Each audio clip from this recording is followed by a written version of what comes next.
Esperemos que mejore la situación. Ahí me contaban que en breve, 2 minutitos nada más, se nos ha ido como así, se nos mezclaron varias cositas y ya lo veo conectado. Tenemos otro tema para charlar con ustedes, que les había comentado hace un ratito y lo charlamos también la semana pasada, si no me equivoco, tema receta electrónica. Hace un rato les comentaba yo que desde el 1 de julio va a ser, más allá de que ya se está utilizando muchísimo, desde el 1 de julio pasará a ser obligatoria la receta electrónica en todo el país. Así que vamos a hablar con el presidente del Círculo Médico de Mendoza, José Lodovico Palma, que ya lo veía conectado. Vamos a anticipar acá con un mensajito que lo pueden ver en pantalla quienes nos miran por streaming. Si está todo ok, lo sumamos a José Lodovico Palma para charlar de esta situación de la receta electrónica. Atención tanto si sos paciente como si sos médico. Hola José, ¿cómo estás? ¿Nos escuchás bien? Sí, buenas tardes. ¿Cómo están ustedes? Muy buenas tardes, bien, muy bien, gracias por sumarte. Feliz Día del Trabajador por ayer, por supuesto. Y bueno, me encanta el tema porque ya lo habíamos charlado un poquito acá en Acceso Directo y le estaba contando a la gente que pasa a ser obligatoria la receta electrónica en todo el país desde el 1 de julio. ¿Es verdad? Vos corregime si me equivoco. Sí, esta es la información que tenemos, producto de un decreto reciente en el cual se establece como fecha de inicio de la norma el 1 de julio. Sí. De manera que todas las recetas emitidas deberán ser electrónicas. De manera que nosotros estábamos acostumbrados a la receta digital que se implementó durante la pandemia. Esto sería un poco diferente, pero es un mecanismo muy conocido por los pacientes porque muchos de nosotros tenemos familiares que son de PAMI y PAMI hace bastante que tiene la receta electrónica.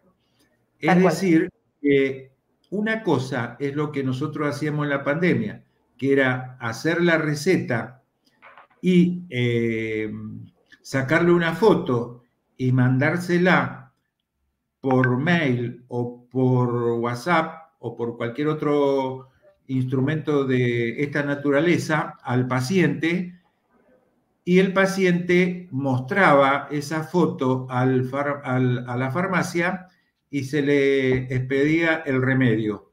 En este caso,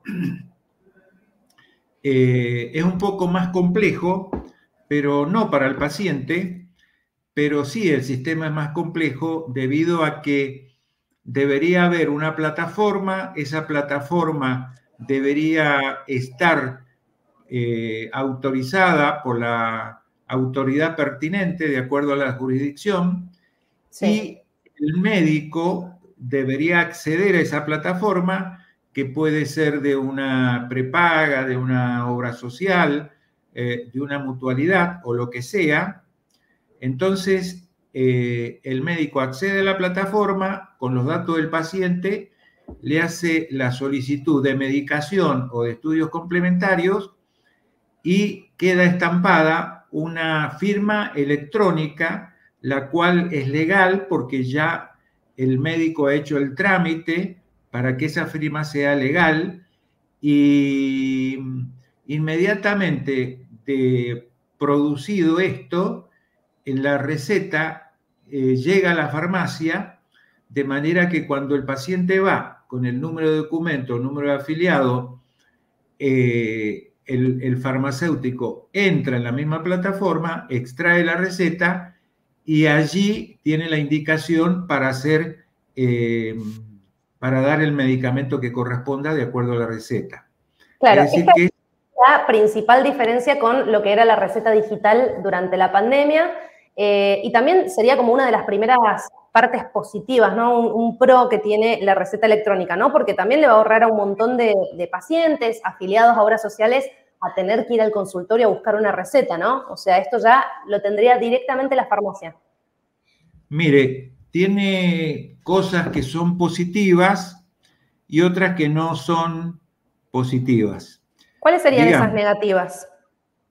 Mire, las negativas son fundamentalmente que uno en el consultorio Sí. en forma cotidiana, ve pacientes que están muy familiarizados con los medios electrónicos, pero también hay un porcentaje mínimo de pacientes que generalmente son ancianos, que por allí no tienen ni siquiera celular, y hay otros que lo tienen, pero no lo saben manejar, solamente hablan por teléfono. En esos casos, son casos difíciles porque a eso hay que agregarle además que debería estar habilitada la conectividad en todos los lugares, es decir, que debería ser tan amplia que geográficamente no sea un problema para el funcionamiento de la plataforma. De manera que el paciente, primero, debe tener la tecnología, debe tener la conectividad y además debe entender de cómo manejar el sistema.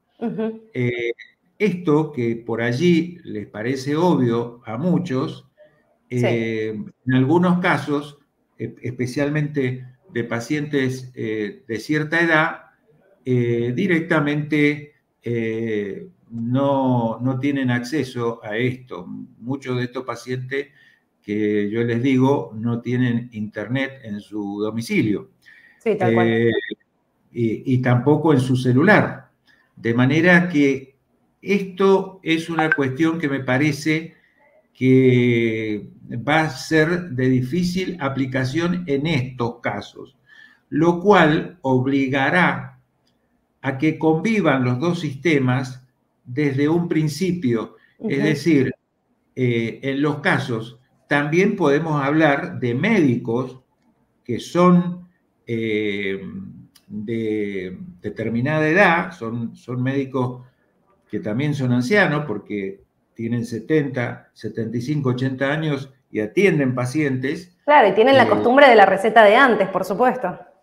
Y tienen la costumbre de la receta de antes, y además hay médicos que no están familiarizados con este tipo de recetas, de manera que no es solamente el paciente, también es el médico, que tiene que haber un proceso de aceptación y adopción de claro, que sea gradual.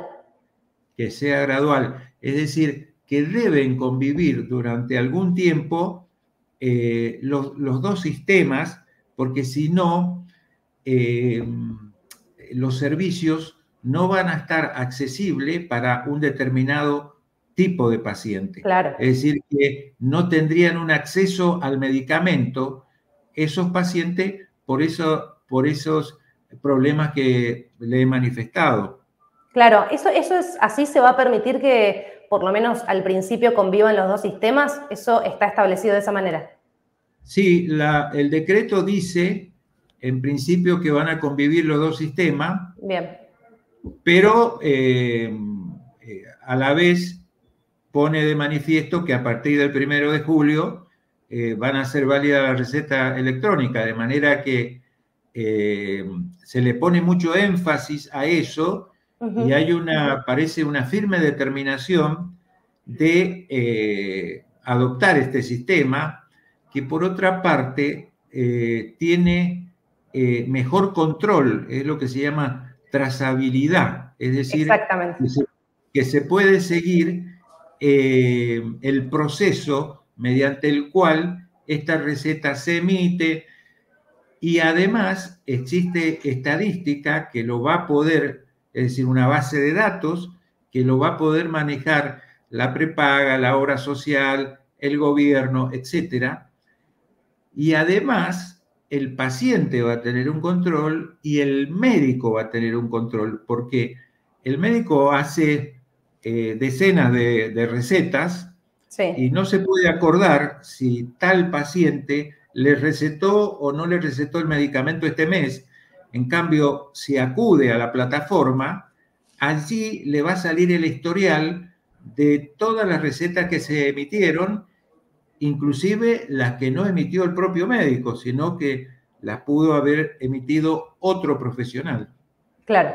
Sí, yo creo que el control va a ser también que sea un poquito más ordenado, tanto para médicos como para pacientes. Y retomando también esto que decía de la trazabilidad de medicamentos, es un sistema también que ya venía usando PAMI, por lo que tengo entendido desde hace ya varios años, que funcionó bastante como también para ayudar un poco con el uso del sistema a farmacéuticos, a médicos, a laboratorios. ¿Sabemos si con esta obligatoriedad a partir del 1 de julio va a haber un acompañamiento así, un sistema que les permita sobre todo aprender a usarlo, que haya algún sistema de ayuda para que no sé, en el momento soy médico, estoy haciendo la receta, tuve un problema con el sistema, van a tener un sistema de ayuda, un lugar al que llamar y demás para poder estar sobre todo instruidos sobre el tema y aprender a usar la receta electrónica?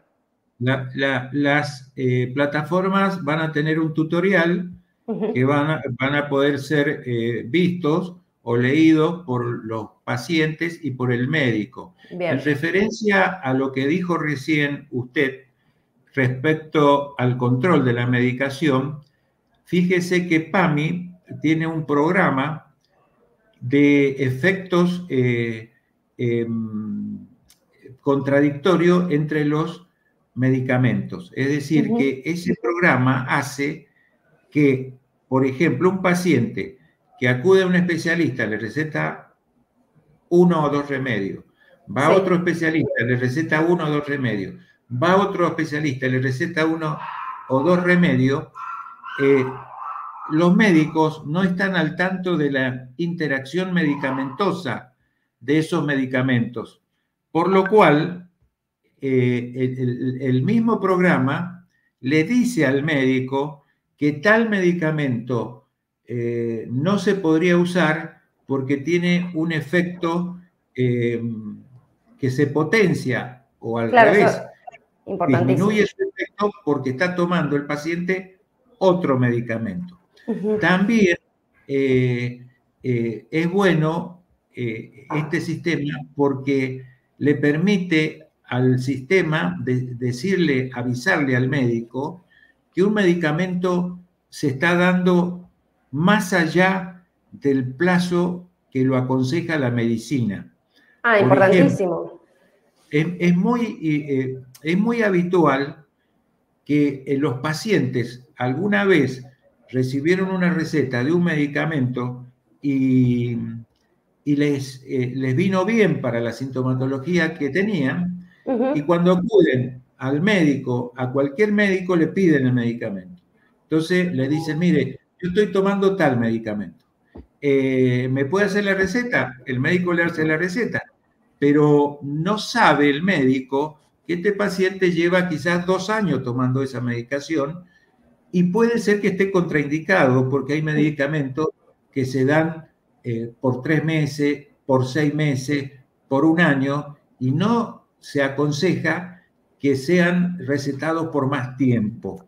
Entonces, estos pequeños inconvenientes que uno tiene en la práctica cotidiana, cuando está regulado a través de una plataforma, es una gran ayuda para el profesional y evidentemente el beneficiado es el médico. Por ejemplo, yo le doy un ejemplo, muchos pacientes toman protectores gástricos porque dicen que tienen acidez o porque le arde el estómago, etcétera, y se lo automedican y piden la receta y piden y llevan años tomando protector gástrico, lo cual está mal, porque en definitiva es una automedicación, a pesar que tenga la receta del médico, pero todo eso queda a la luz y el médico se va a enterar de eso porque el programa mismo le hace una alerta y le dice que hay una sobredosis de ese medicamento o hay una interacción medicamentosa. Eso es muy positivo desde el punto de vista médico. Sí, eso me parece sobre todo que exista ese control para evitar cuestiones que incluso pueden afectar a la salud, creo que va a ser de las cosas más positivas. Para ir cerrando, bueno, estamos hablando obviamente desde Mendoza, pero el sistema se va a aplicar en todo el país y va a ser similar en todas las provincias, ¿verdad? Que tendrán su plataforma, su sistema y demás. El órgano que regula esto es el Ministerio a nivel nacional. Bien. Y todas las jurisdicciones, es decir, todas las provincias, tienen que adaptarse a ese sistema.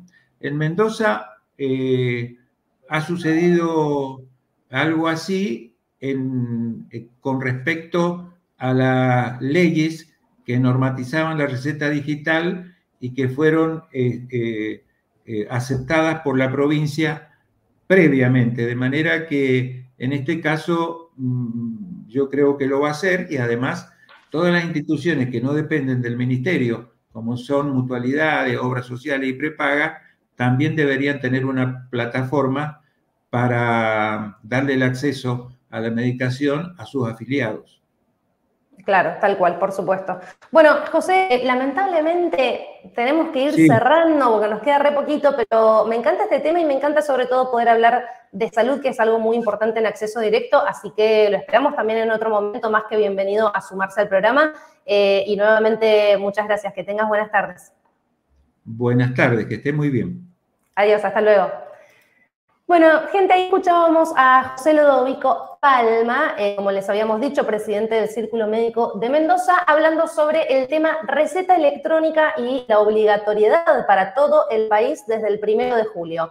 ¿La escuchábamos? No, la leía recién ahí a Lili Bonasola, que dice que es de PAMI y hace 2 meses ya tiene la receta electrónica. Totalmente, porque afiliados a PAMI ya hace rato usan la receta electrónica. Pero José nos comentaba la diferencia de la receta digital que se usaba durante la pandemia. Se hacía de forma digital, pero se le envía al beneficiario para que la tenga y la presente en la farmacia. La principal diferencia con la receta electrónica, que va a ser obligatoria, radica justamente en que el médico va a hacer la receta y eso se va a enviar directamente a la farmacia.